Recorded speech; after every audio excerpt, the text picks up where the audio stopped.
Morning students, आज हम लोग क्लास 6 की हिंदी का बुक पढ़ेंगे जिसका नाम है चंदेगा। इसका पहला अध्याय हम लोगों ने पढ़ लिया था, तो आज हम इसके प्रश्न उत्तर की ओर चलते हैं। तो आइए देखते हैं। पहला प्रश्न है ऑब्जेक्टिव, वस्तुनिष्ठ प्रश्न है जिसमें सही का टिक लगाना है। कविता में किसने जय बोलने के लिए कहा गया है? कविता में किससे जय बोलने के लिए कहा गया है? कलम से। बिना गर्दन का मोल लिए चढ़ गए, कौन चढ़ मतलब किस पर चढ़ गए? पुण्य वेदी पर। धरती डोल रही है किस चीज़ से? सिंहनाद से। अंधा चकाचौंध का मारा, ठीक है, कौन? इतिहास। इस तरह से हमारा वस्तुनिष्ठ प्रश्न खत्म हो गए हैं। आइए हम मिलान करते हैं। अस्थियाँ कहा जाता है हड्डी को, अगणित कहते मतलब होता है अनगिनत, दीप कहते हैं दीपक को, सिंहनाद का मतलब होता है शेर की दहाड़, और साक्षी का मतलब होता है गवाह। इस तरह से मिलान भी हो गया।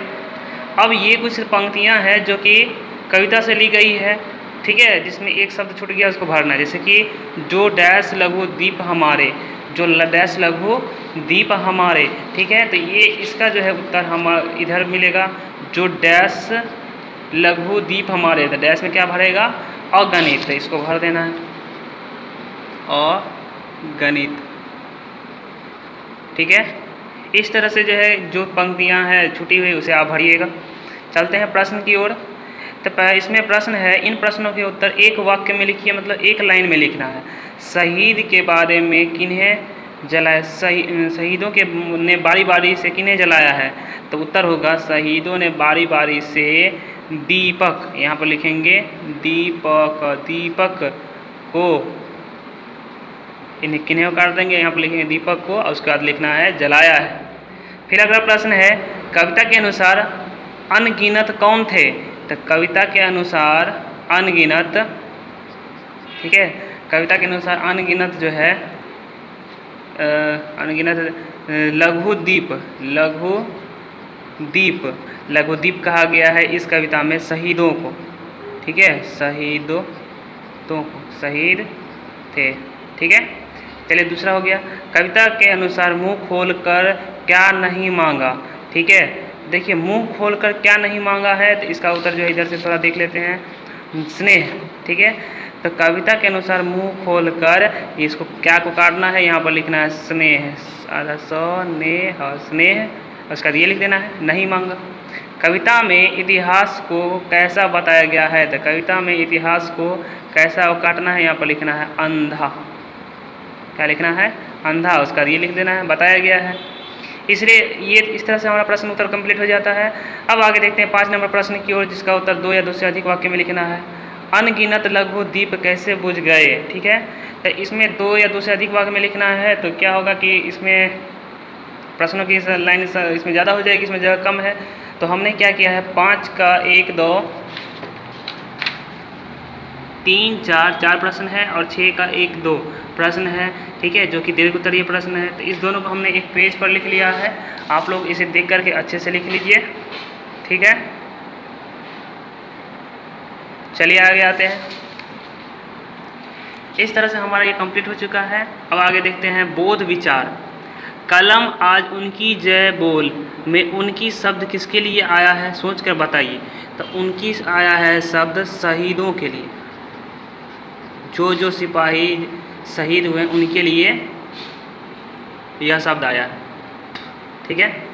कविता की गलत पंक्ति को सही करके लिखिए। पीकर जिनकी अमर शिखाएँ, जबकि इधर क्या लिखा हुआ है? पीकर जिनकी लाल शिखाएँ, ठीक है। तो वहाँ पर अमर है, यहाँ पर क्या हो जाएगा? लाल, ठीक है। तो अमर को काट देना है और लिखना है क्या चीज़? लाल। इसमें नहीं काटना है, मतलब इस लाइन को सही करके यहाँ पर लिखना है, ठीक है। बाकी सब आप कर लीजिए। इस कविता के कवि का नाम बताइए। तो इस कविता के कवि का नाम है रामधारी सिंह दिनकर। तो इसका उत्तर हो जाएगा रामधारी सिंह दिनकर, ठीक है। चलते हैं भाषा ज्ञान की ओर। कविता में से छांट कर इनके तुकारांत शब्द लिखिए। बारी, हमारे, मारे, मतलब इस शब्द से मिलता जुलता शब्द लिखना है। मोल, सिखाएँ, खगोल, इन सब को। तो चलते हैं देखते हैं बाड़ी। बाड़ी से मिलता जुलता शब्द क्या है? तो कविता में आए हैं तो बाड़ी से मिलता जुलता है बाड़ी, बाड़ी चिंगारी, तो चिंगारी हो जाएगा। ठीक है, तो ये इसमें लिख देंगे चिंगारी। इस तरह हमारे, हमारे से मिलता जुलता क्या हो जाएगा? हमारे से किनारे, तो किनारे इसमें लिख देना है। ठीक है, इस तरह से जो शब्द मिलता जुलता है उसे लिखते चले जाना है कविता से निकाल करके। आगे चलते हैं। अशुद्ध शब्द को शुद्ध कीजिए। पुण्य, पुण्य ये गलत लिखा हुआ है, जबकि पू आधा नौ अय्य, पुण्य में आधा नौ होता है, पूरा नौ नहीं होता है। इस तरीके से आपको सही कर लेना है सबको। ठीक है, दिए गए शब्द के पर्यायवाची शब्द लिखिए। दिन, दिन का पर्यायवाची क्या होता है? दिवस। ठीक है, इसके बाद है दिवस, के बाद वार, उसके बाद है दीवा। इस तरह से पर्यायवाची शब्द लिखना है। इसी तरह जो इधर भी पर्यायवाची है, जैसे भू, धरती का क्या होता है? भू, धरा, पृथ्वी। इस तरह से जो आपको जो है क्या करना है? पर्यायवाची शब्द लिखना है। 2 हम लिख दिए, 2 बाकी है, उसे आप लिखिए।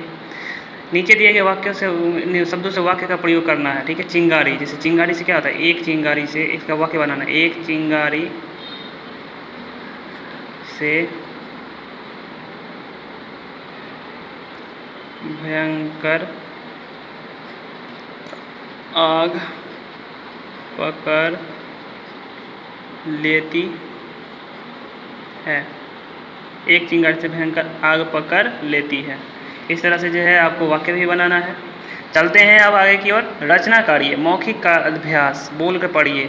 अस्थियाँ, गर्दन, अगणित, लूलपट, सिंहनाद, महिमा, भूगोल, खगोल।